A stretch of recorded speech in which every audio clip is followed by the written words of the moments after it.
In 1984, O'Brien, who also works at the Ministry of Information and is a member of the party, the controlling party of the state, gives Winston a copy of the Book of Revolution by Goldman. And Winston is also having an illicit affair with Julia because sex is prohibited. They have an anti-sex league.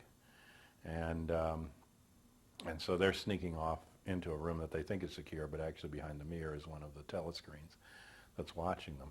And he's reading in bed to Julia this Book of Revolution, which lays out exactly what happens in the modern warfare state, and that war is the health of the state, and that war is for profit and to test scientific experiments and, you know, all the different purposes it serves.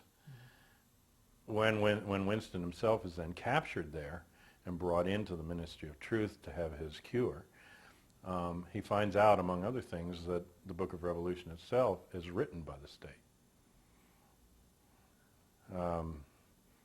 And Orwell was a military intelligence agent for England. He was British Imperial Police in Burma, the first counterinsurgency war, and he certainly understood the dynamics of what he was talking about in the book. And the book originally is in England, and its first printing was called 1948. It was only in the 49 printing by Harcourt Brace in the United States that it was changed to 1984, and one of Winston's confusions in the book is that he doesn't know what year he lives in. Neither do we. And we're following out patterns. I reread the book after doing 25 years of political research and saw 400 parallels of what was being talked about there, the aberrant conditioning, the telescreens, you know, the propaganda and everything else that inhabit the world of 1984. So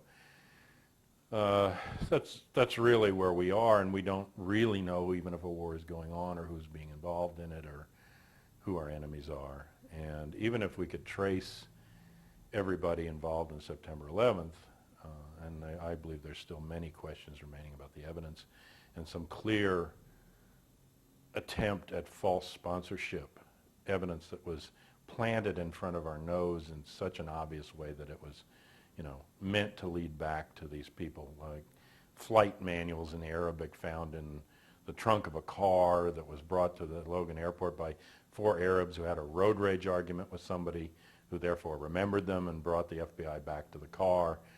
I mean, in a Koran in there too, a guy the night before at a bar in Florida paying for lap dancing, drinking, and leaving a Koran on the bar and threatening that America would see blood the next day. Everywhere these people went, they caused problems. The FBI was called about them. The CIA was called about them when they were living in Langley. They were making a spectacle of themselves, and it reminded me of the Oswald double at the firing range several months before the Kennedy assassination in Texas, who shot at the other guy's target. And when the other guy complained, said, "The hell with you, I'm Lee Harvey Oswald, remember my name." And of course he did. That's what these guys were doing, and they were using false IDs that came out after the 19 names were printed, that 7 of them at least were still alive in Saudi Arabia and Egypt. You know, that these were stolen identities. And but even if they're all al-Qaeda and they're all part of bin Laden's network, because bin Laden was financed by U.S. intelligence, Pakistani intelligence, Saudi intelligence, we don't know who the ultimate sponsor of this event really is.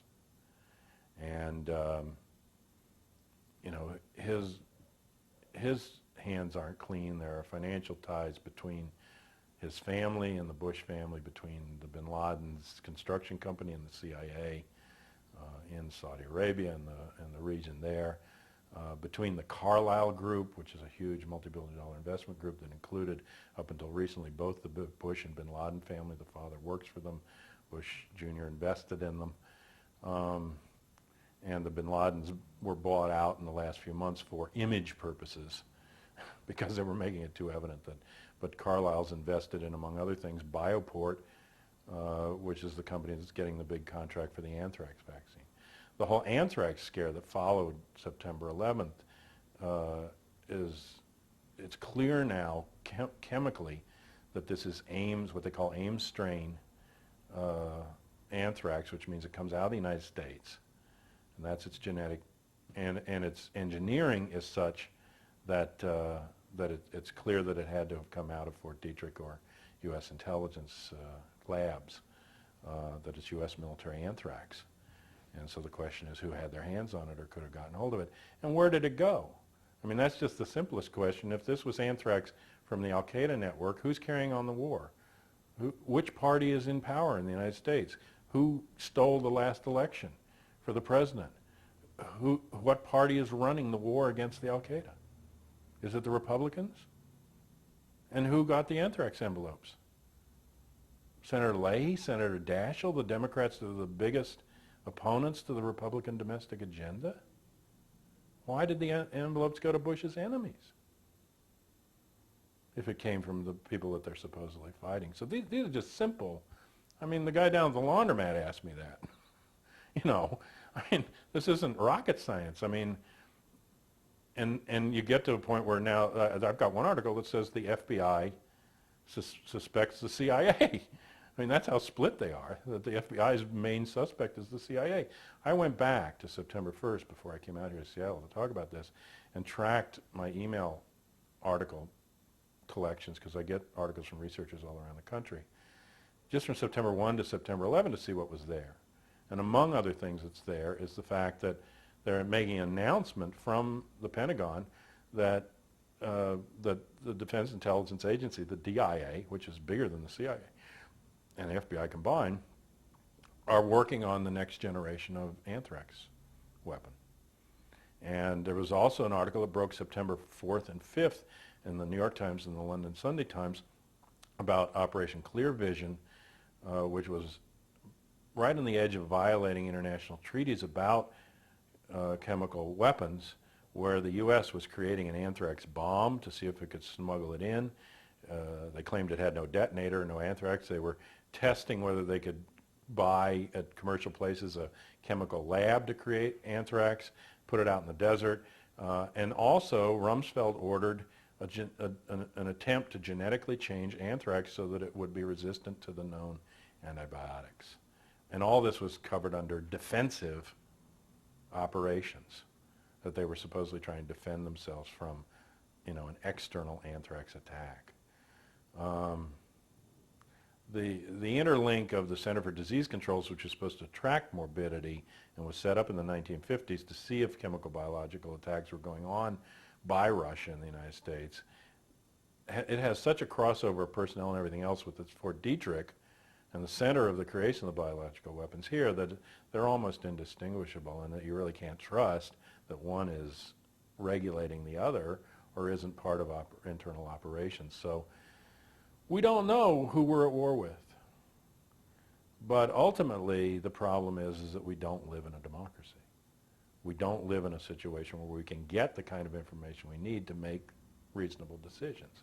And Bush, from September 11 forward, and his administration have been pushing for total secrecy. Secrecy of evidence, secret trials, secret tribunals, you know, secret military operations abroad. No one can know what we're going to do. It's all going to be done in our name and for our good, but we're not allowed to know anything about it. He wants now to change the rules so that the papers from his father's presidency and Reagan's presidency will never be released. The Freedom of Information Act, which is futile enough, but I mean, it got a little bit out. Ashcroft made a public announcement that if any agency was having trouble with an FOIA request, that they'd put the full weight of the Justice Department behind that agency to keep the secrets locked. Well, you know, I was part of an effort that was successful in the 1990s, finally, in getting a law passed, the JFK Assassination Records Act, which bypassed the FOIA because we proved to Congress that the FOIA was useless. From 1964 till 1994, we were able, under the FOIA, to get maybe several thousand pages of records on JFK from the various agencies. Once we created the Independent Review Board and the independent review process of the JFK Records Act, from 1994, when the board was finally created, the act was passed in 92, but it took us 2 years to get the board appointed because both Bush and Clinton sat on the process. But once the board was appointed from 1994 to 1998, those 4 years, 6 million pages were released, and more continuing to be released, the largest release of classified documents in American history. because we took it out of the hands of the agencies and we reduced the excuses by which they could contain the information. And nothing is withheld. Things are only postponed for release until 2011 or 2017 or specific dates. So it's a much better law. Other groups want to adopt the law, and we were heading in that direction. Our next goal was to get the Martin Luther King files out under similar, and the COINTELPRO files. So, and we had actually planned a panel about that at the Congressional Black Caucus legislative session. And it was happening September 28th and September 11th, and then everything was off the boards. But we need to go back to that before COINTELPRO is reinstated, and the spying on civil groups and, protest and religious groups by Ashcroft. We need to go back and actually get loose the horrible history of counterintelligence program, or COINTELPRO, that the FBI ran, from the 50s forward. Military intelligence has been spying on U.S. civilians from World War I forward. There was a guy named Vandemar whose files became the basis of Hoover's files. Hoover had records. At one point he said there's 200 million Americans. That was back then. We have dossier on 150 million. We have to close the gap. The secret files of the U.S. military are in a military archive, classified records from World War II to the present, in Suitland, Maryland, outside of D.C. They have underground buildings that they store these files in. They are an acre in size, each building. There are 27 of them. Those are the classified military records since the end of World War II. Well, including World War II, but World War II forward. Okay. I mean, the amount of stuff that they're classifying every day still is more than we've ever been able to release. And we live in a national security state where secrecy is the mode, and Kissinger said history to be successful must be conducted in absolute secrecy. And history the way they want to write it, of course. But if we want a democracy, we have to throw that up when we have to throw up in the media. We have to claim back the flag. We have to say, this is our country. This is being done in our name. We're going to live with the consequences of it, just as we're living with the consequences of what was done in the last 50 years without our knowledge or assent. And we want to know what it is, and we're going to decide. It's our military. We're going to decide how big it is and what function it serves, and we're not going to sink trillions and trillions of dollars into these operations that don't protect us and that don't inform us. Of course they had knowledge beforehand.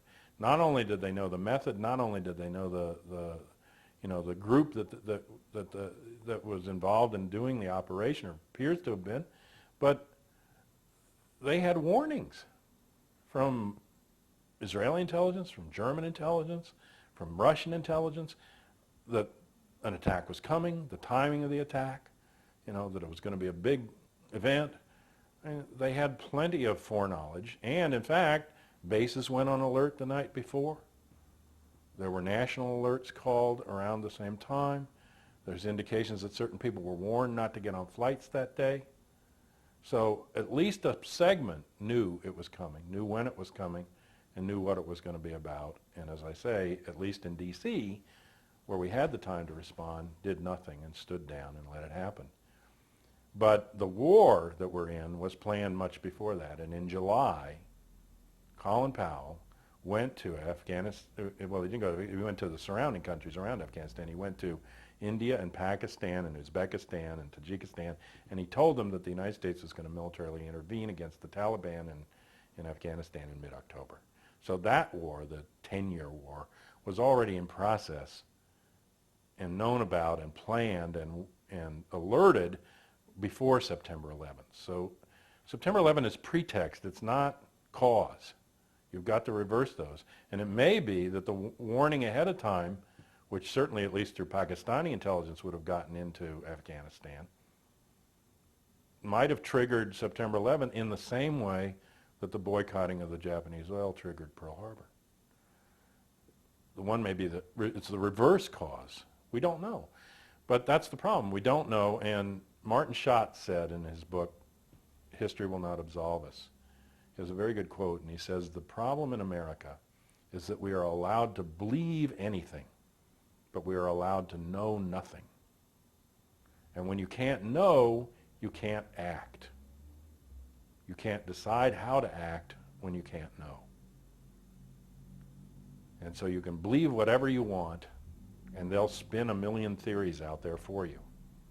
You know, I mean, if you think I'm a conspiracy theorist, I'll document to you sometime all the garbage conspiracy theories that come out of the intelligence agencies, you know, and all the disinformation. I mean, I wrote an article about it after the movie Conspiracy Theory with Mel Gibson, where I said not all conspiracies are created equal.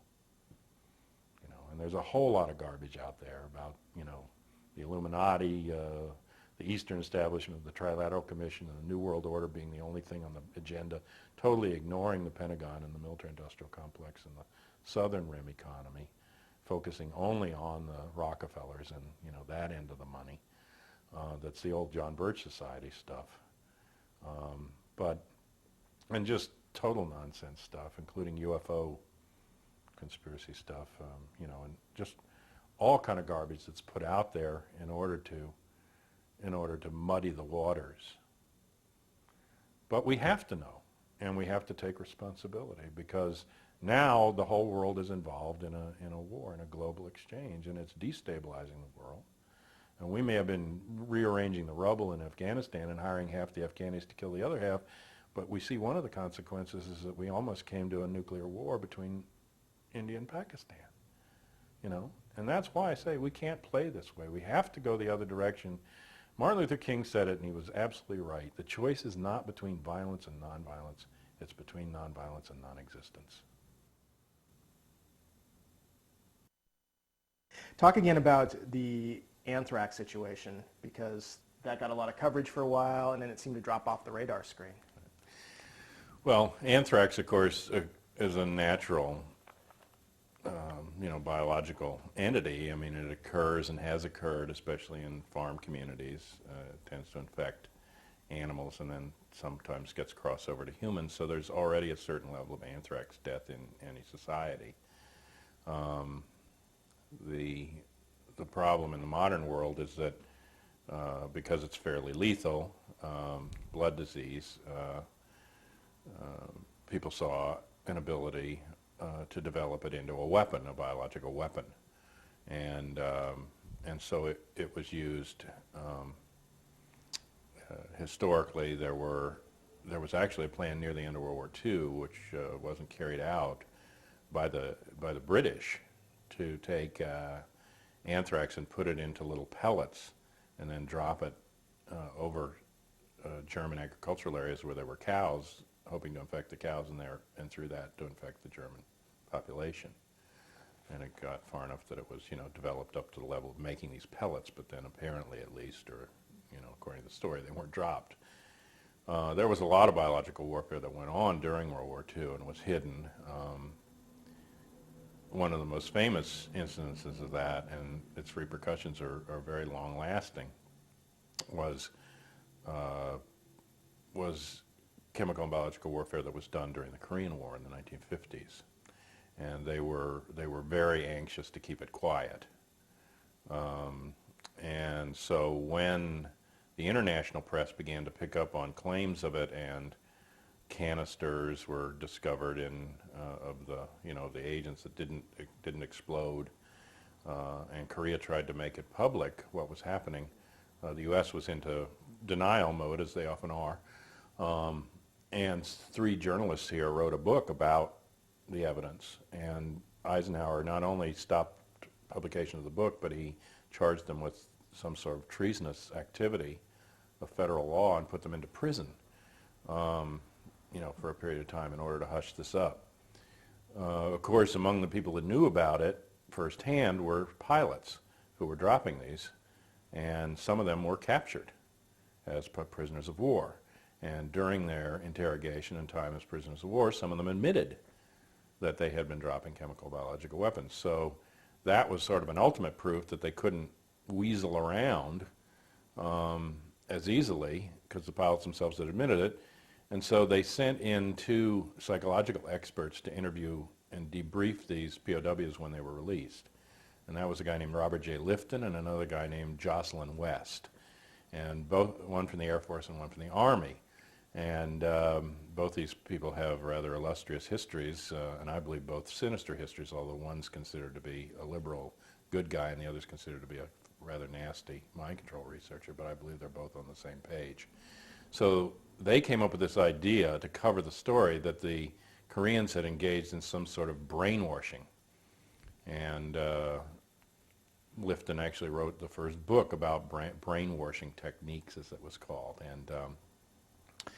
And then that story became the basis of a rationale for why the United States had to have the capability to do brainwashing and mind control in reverse, and became the philosophical basis for getting approval for MK Ultra and the study of mind control for a long time, all coming out of covering up this initial lie that we had used chemical biological weapons. Jocelyn West went on into doing a lot of experimentation with LSD and other drugs out at UCLA, and was part of a plan to actually develop an isolated camp at a Nike missile base to do direct mind control and all kinds of methods, including surgery and psychosurgery and other things that got revealed when the funding went out of Reagan's administration there to a guy named Stubblebine, and they were bringing in these doctors from Boston who had done brain implantation on veterans, and they had this whole idea to like really perfect the methods, but it blew up in the press. There was a student movement to stop it from going forward at the school, and it was at that point, I believe, that they took the captive population, because the target groups were elderly, women, and children, the potentially violent elements of the society. Well, those are only potentially violent elements in terms of the patriarchal male rule of the society that realizes that they've been oppressing them and that they might figure it out and rise up. Most people in the society don't look at the elderly, the women, and the children as being the potentially violent elements. So it's got to be only those that are conscious that they're making them violent, by the privilege that they're maintaining over them, that would consider them as such. But this was the study, and they wanted to isolate them out at this base and, do their experimentation. I believe they moved that captive population out of the institutions then under the control of Jim Jones into Guyana and Jonestown, and I did a great deal of work about mass mind control in Jonestown, and that's really what was going on there, that this was a mass mind control experimentation, that they had moved from individual level to field level. And the fact that they would do that is evidenced early on, 1954, when Alan Dulles, the head of the Central Intelligence Agency, purchased 100 million tabs of LSD from Sandoz Chemicals after it was originally developed. Well, that isn't field test level. I mean, that's like individual testing. I mean, you're going out to 100 million tabs you don't need to experiment with. I mean, you're going to use it on a larger scale population. So, I mean, right from the start, they obviously had grandiose plans about altering human consciousness, and still do, I believe, and continue this kind of research. But it had its roots in a lie about chemical biological weapons, and anthrax was one of those that was developed. These weapons were developed in secret, huge caches of weapons, especially at Fort Dix and Fort Detrick in Maryland, where they did the experimentation. Dix was a storage center. And some of the current modern plagues, if you trace them back, broke out at these centers. Among servicemen first, and then spread out into the general population.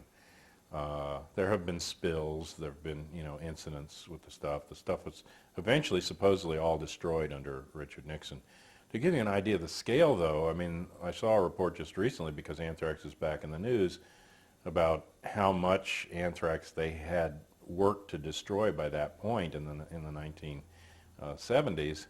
They were talking about tons of anthrax, like 2.5 tons of anthrax powders. Well, I mean, a very, very small amount of powder is lethal to a very large population. So, I mean, this is like multi-overkill to have tons of this stuff. And yet, of course, obviously, they kept other amounts of it, backed up and stored still to this day. Maybe not at that volume, but it was there. The American study of anthrax, the definitive study, began at Ames University as an agricultural threat and how to deal with it. And Ames, at the university, at the labs, began to collect all the various strains of the anthrax as it went through its mutations. And this Ames strain, which is specifically an American strain, could then be tracked back wherever you have an anthrax outbreak. You can go back and find the genetic strain of where it came from in the first place. it's not impossible to create anthrax sort of in a home lab, but it won't be what they call weaponized anthrax. The anthrax that's developed for the purposes of weapons is put through another process that makes it electromagnetically sort of less gummy or packed up. Like they don't want a snowball, they want a snowfall, and so they want the particles and little individual anthrax spores to spread out, and so they have processes that freeze dry them or do different kinds of things with them and add electromagnetic charges to them so that they're what they call fluffy. You drop it in the air, and instead of it all just clumping together, it's going to spread pretty effectively over a space. And there are different methods for doing this. The Russians did some of it. Iraq allegedly has done some of this. But when this anthrax scare broke out, and they actually put the biochemists on the job at the FBI and elsewhere in the labs, they discovered several things about the anthrax that was in the envelopes. And it was weaponized grade. It was very fluffy. It was like extra fluffy, especially the stuff that went to Dashel. It was almost sort of a step above what they had known before. And it was AIM strain, which means it came out of the United States. And at least the last public FBI statement about where they were looking, outside of for the disgruntled, loner nut, the Oswald description, was that they said in the paper that the FBI's suspect was the CIA. And they specifically said that the weaponizing related back to anthrax that would have been at Fort Detrick. So it's our anthrax, whoever's spreading it. Now, who has access to that? Are we talking really about a disgruntled employee? There was one Arab scientist there at Detrick who was singled out in an anonymous letter, but the letter apparently has handwriting similarities to the anthrax itself, so there's some thought that the person actually doing the anthrax or persons were trying to pin it on this particular scientist when he's not actually the one involved, and figuring that the ethnicity would probably feed into that. But it's definitely an inside job, and it's a job that aimed not at Bush and the Republican Party that were carrying on the war, but at their main domestic opponents, Senator Dashel and Senator Leahy and the people that had been, right up to September 11th, really blocking the Republican domestic agenda, which was being discredited, and as it went into the recession. And Bush's ratings were falling off. He was not getting stuff through Congress. So all of this new sort of pseudo-unity that's developed since, and it's starting to erode now, really was a way to reverse that trend, or they hoped so with the events, whether they created them or not. They certainly used them in a very aggressive fashion in order to restore their credibility and capability to control the society. So one strange thing that happened, and it was reported in October, right before the outbreak of the main anthrax. I think the first incidents had happened, which went down to the first incident, you may remember, was at the headquarters of the tabloids that they sell in the supermarkets. And I thought that was very strange, and I even thought that the story was invented, because the tabloids are under mafia ownership, and they're also used by the intelligence agencies because they're much more read than the New York Times or the Washington Post. I mean, they far outstrip. I mean, if 1 million people read the New York Times, 10 million read the tabloids, or 20 million. So they really are mass consciousness publications, and they can put whatever they want in there. And in fact, the CIA has a history in other countries of creating these kind of publications for the sole purpose of spreading disinformation, or like, sightings of the Virgin Mary telling you to, get out of the communist areas of the country and blah, blah, blah. So they're a propaganda device. They're owned by, the dirty money and money that relates to the intelligence politics. So I thought, well, this is perhaps a planted story in the first place. But then, that was just the first report. Then the guy actually died from the anthrax, and I thought, like, well, something actually is going on. So what's it about? I mean, not that they wouldn't sacrifice a particular person, but I found out that that person was a photo editor who had been responsible for printing in the tabloids the first picture that got out of the arrest of Bush's daughters on the alcohol charges.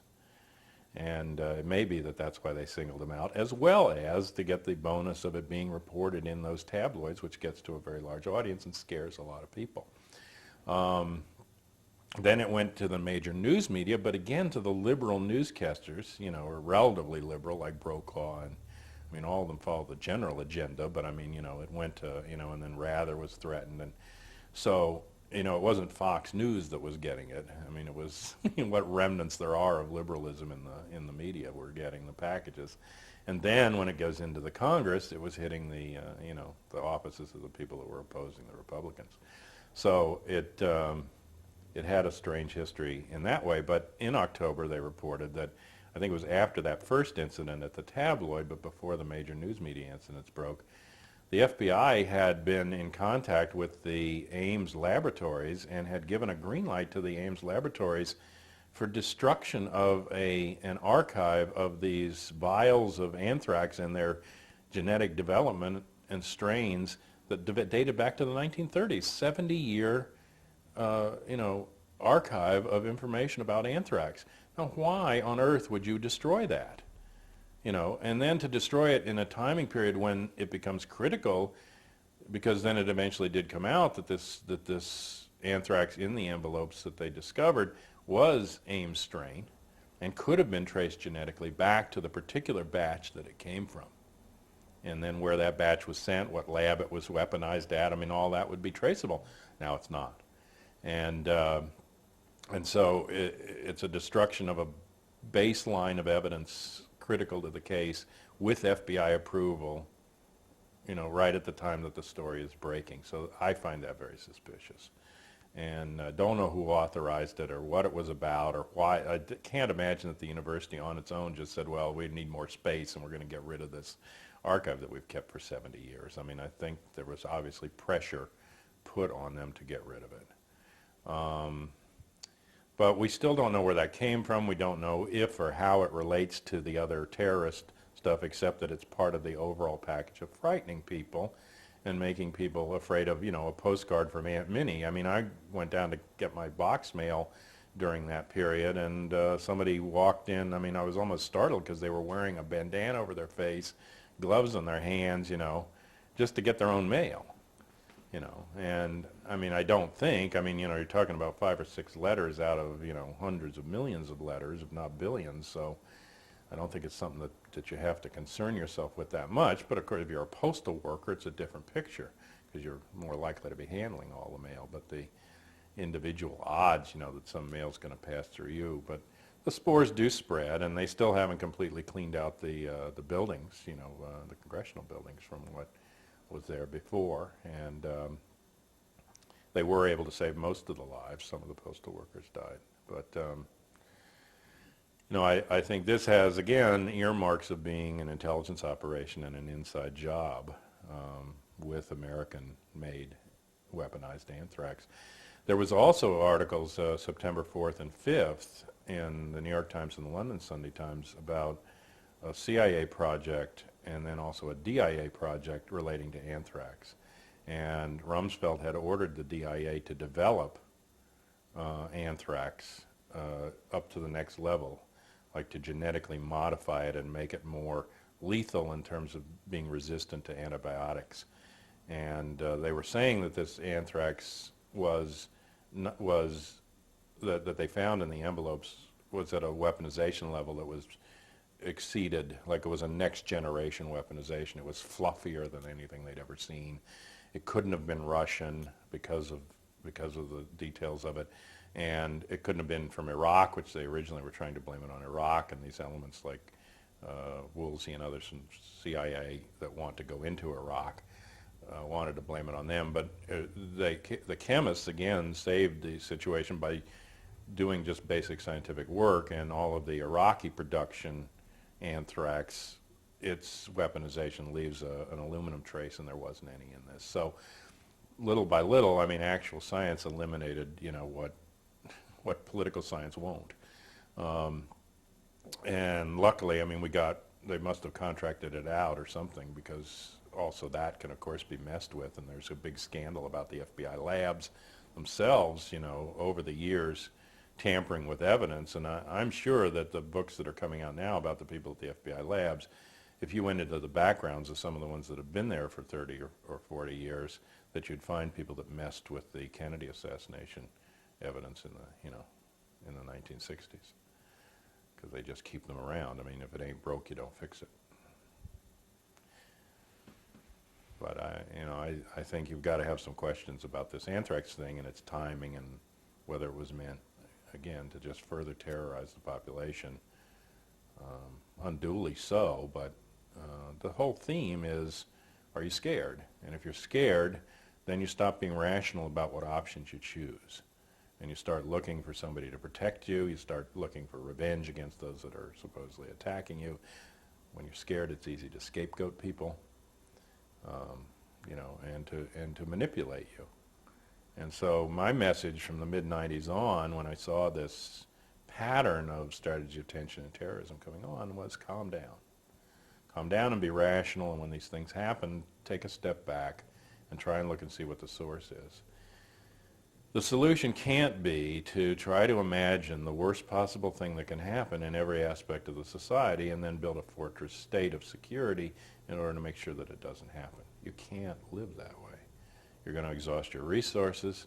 You're going to make society and social interaction untenable. You're going to ruin the economy, except for the economy of security agencies, and intelligence agencies in the Defense Department. But I mean, you have to find another way to normalize international and human relations, establish some kind of justice, restore hope for people, and because there's no reason not to go in the other direction at this point.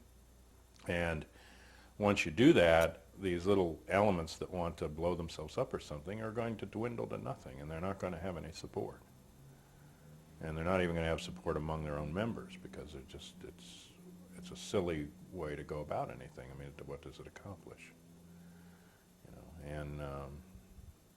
But it's just day after day we hear, oh, there's so many millions of containers coming into this country. We have to devise a system so each one of them is safe. Or what about the drinking water? What about the nuclear plants? Everything's up for grabs. Well, I mean, it's up for grabs also in the sense that there can be disasters with or without terrorists, and have been disasters. And how you go about designing things, has to change. It has to take into account the local situation. It has to be done democratically. It has to be talked out, and everybody involved, and get the right information and make rational decisions, not decisions behind closed doors by a few people about what the society is going to look like or how it's going to be, all for our benefit. I'm much more scared of that than I am of what a terrorist could do to me. And I know in my life, in terms of the kind of society I live in and what I've been forced to be afraid of, that the real terrorism stems from the control of the state by the national security forces and what they're doing, the genocide that they've perpetrated around the world since the end of World War II. That's the terror that you have to be afraid of, not the little remnants of packages of people that may be responding to it at a particular point. Which isn't to say that there wasn't a tragic loss of life in New York and in D.C. on that date. I mean, there was. But lives are lost every day all around the world. And, I know that in the American consciousness, because of the way the media is, only American lives count, only American lives are thought of. We might get to hear about lives from an earthquake in Ecuador, being lost, and, you get a figure and you cluck your tongue. But, I mean, in the end, I mean, it's an imbalance that says that, when an American life is lost, that's worth more than any number of lives that are lost on behalf of American interests someplace else. It's that empire mentality, like the Romans, one Roman killed, I mean, is worth, killing 100 Visigoths, and the Nazis had the same mentality, you kill one of our Nazi guards out in the, hinterlands that we've taken over, we kill the whole town in retaliation. But that's not a mentality that's healthy for a society. And we've got to see all human life as valuable and start from that. We've been in a mentality of me, mine, and the hell with you. Kevin Danaher of the Global Exchange says that the paradigm for the last 5,000 years is accumulation of material wealth and God is on our side, and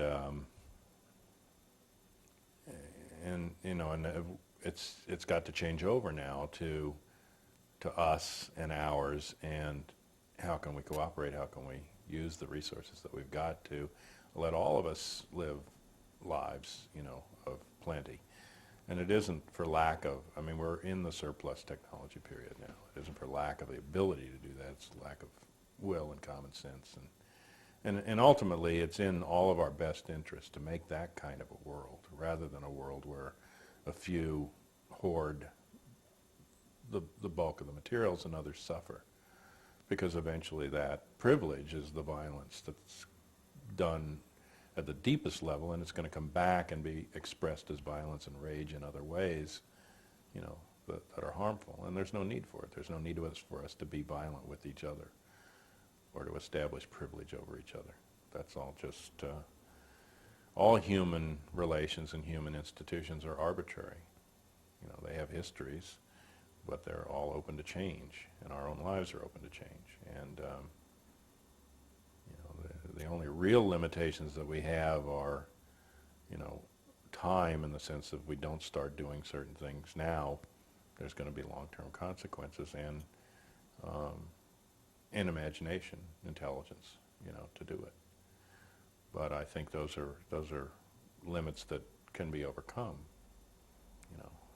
If we want to go that direction, we can build and think of another kind of world.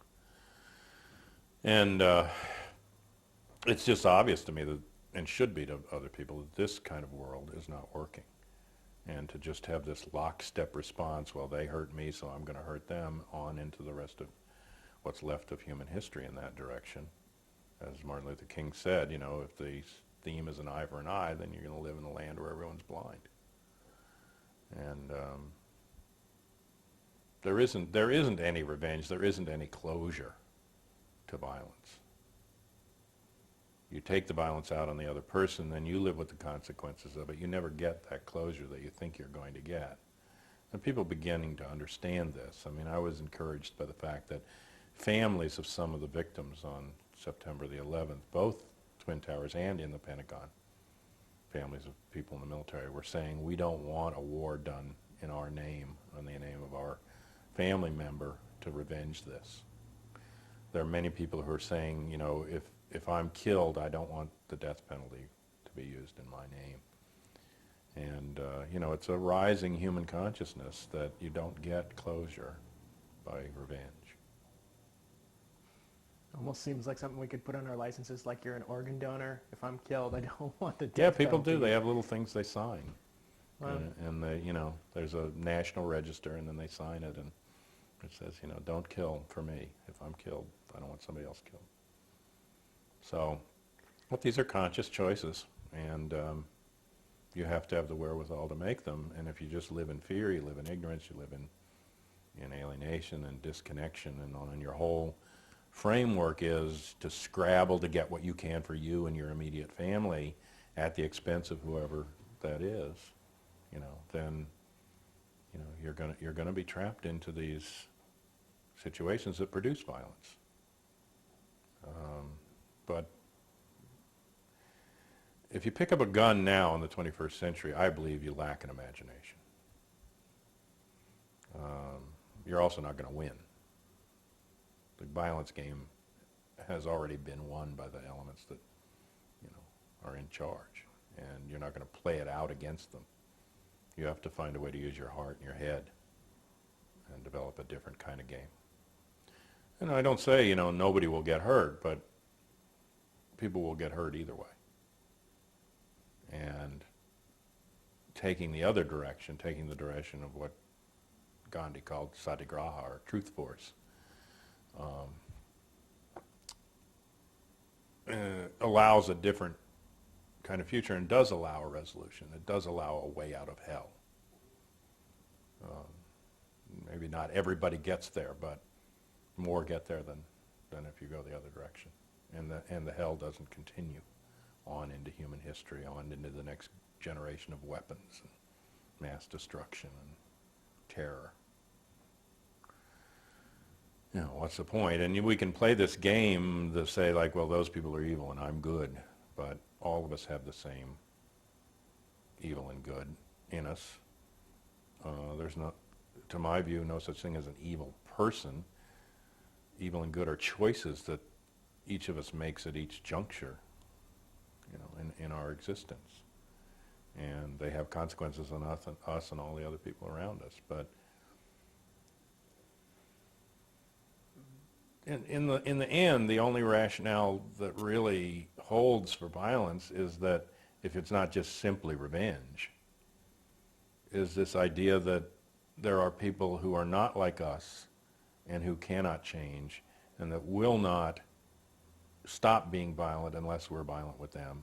And therefore, there's no way, because they're so different from us somehow, there's no way for us to reach them, and there's no way for us to change their consciousness. And since we can't change their consciousness, then the only option we have is to kill them or, you know, blow their brains out, basically. But that's, to me, within the reality of the human experience, a defeatist concept, and it's a concept that really allows any suicide or murder, all those things stem from a basic philosophical idea that you can separate your human experience from someone else's. Those are also the basic philosophical underpinnings of racism, of sexism, of any of the isms, the beliefs systems that are based on the idea that you can divide the human community into groups. You can divide the human experience against itself. That you can say, well, people with this color skin are different than people with this color skin. And the difference can not only be asserted, but it is the basis on which then those people, different than us, not us, can be, their labor can be exploited. They can be killed at will or harmed with impunity. They can be sexually exploited, and they can be oppressed. And they can be put into a position of, you know, relative social, you know, disadvantage in the society and not treated as whole people.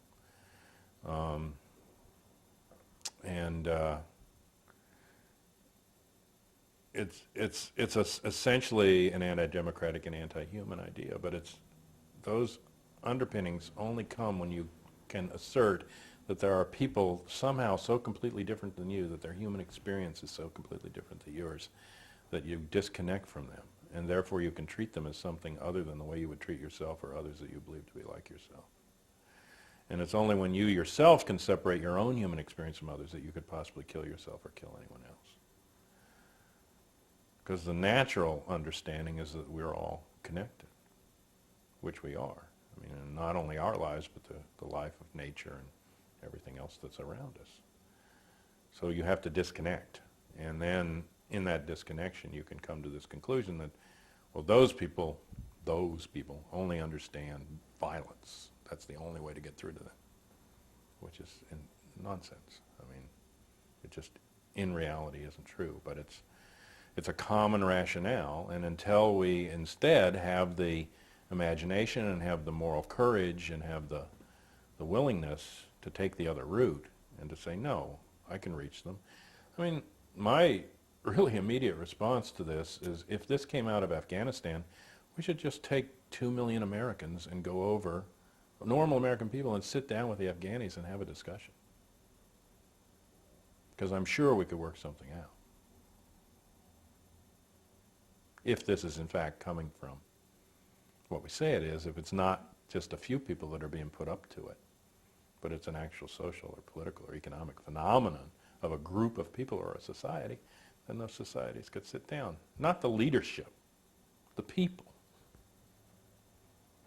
You see?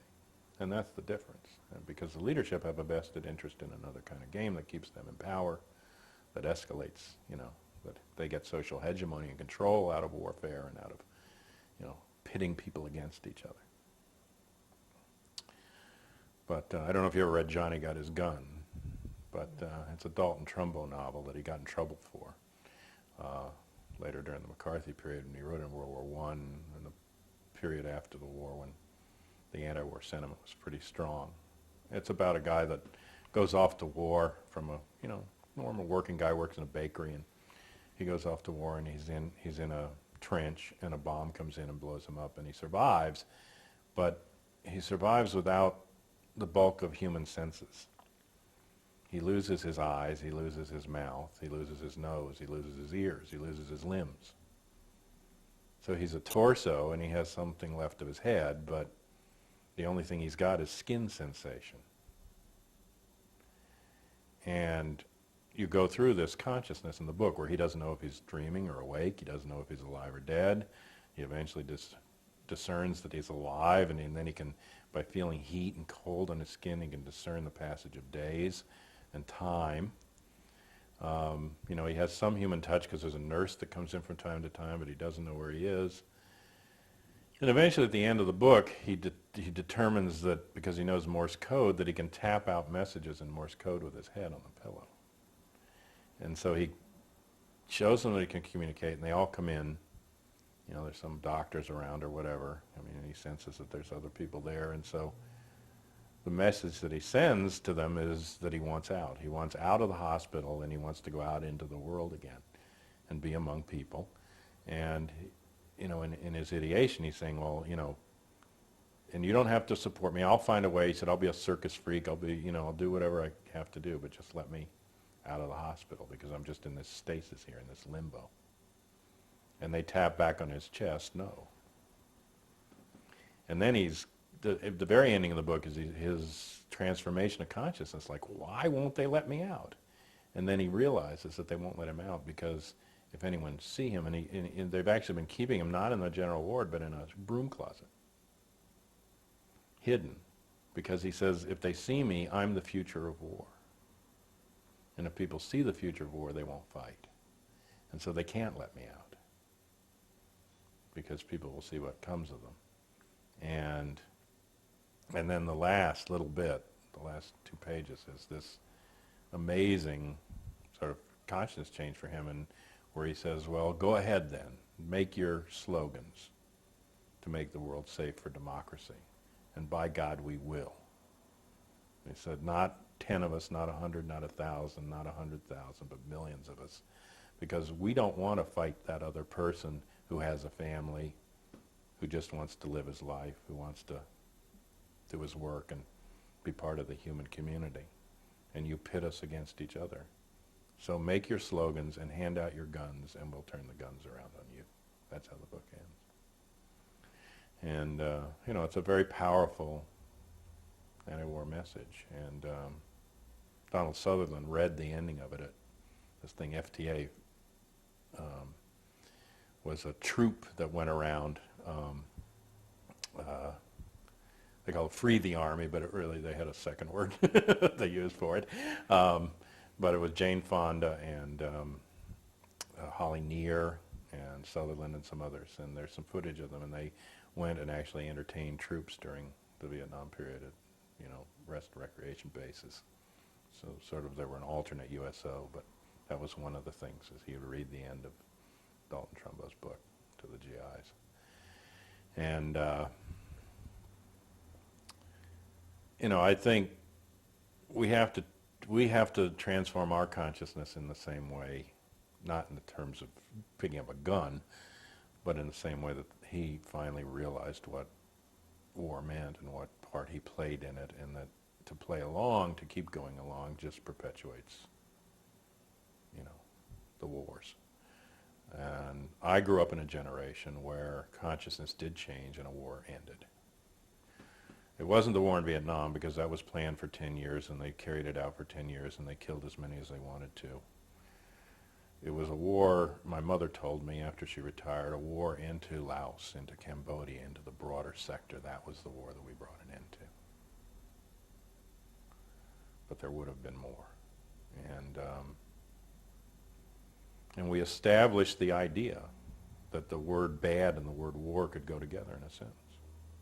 That was not the case, especially with the good war of World War II, but even most wars were just considered good things, and they've been working hard to get us back to that point. The Gulf War was about that. But the only way they can get us back to that point as a society is to have wars that are so technologically devastating, they're like the new blitzkrieg, that they don't really involve any troop deaths. They just go in and, obliterate the enemy and do it within a few days. And that's the way they train them for like 3 to 6 day wars at West Point now, so that they can get the war over with. And the first stage is you get the Allies behind you. The second stage is you carry out the war in a brief period and smash your way to victory with all your super weapons. And then the third stage is you do the cleanup, take care of any problems you have with the Allies afterwards, and establish the new order there and put in the peacekeeping troops or whatever. Of course, it's never as clean as they envision it, but that and the control of the media, the control of the propaganda, and the distances of the wars from the public consciousness makes it easier each time to try to get back to getting rid of what they call the post-Vietnam syndrome, where people question wars or don't think that it's such a good thing, or you're with us or against us. You're a traitor. You're a terrorist too if you don't go along with our war against the terrorists. But I think that if you really get down to it and you want to fight a war against terrorism, then you have to dismantle the machinery of terror that is our military and the militaries around the world, these weapons of mass destruction, and this whole approach of using military and war to resolve national or international problems. This attack had the elements, because of the scale of it, of attack of war, but it was not war. This was a crime against humanity. It was a mass murder for political purposes. It's defined in every international body of law as a crime. Every country that has any of that and signed on to any of that, recognizes it. There's a procedure where you approach the countries and they turn over people for interrogation and suspects. There are international tribunals, ad hoc international tribunals that can handle this, like Nuremberg. This is how this should have been treated from the beginning, as an act, as a criminal act, not an act of war. And it should have been handled not with the rule of force, but with the rule of law. And we had, on September the 11th, the absolute moral authority of the whole world behind us to take that route and to show people that we were something better than, which was the theme of Nuremberg. We could go out and shoot these Nazis now, but we're not going to stoop to the level that they operated on. We're going to uphold a higher level. That was the theme of Nuremberg. We're going to take them to court and give them the due process they wouldn't give other people.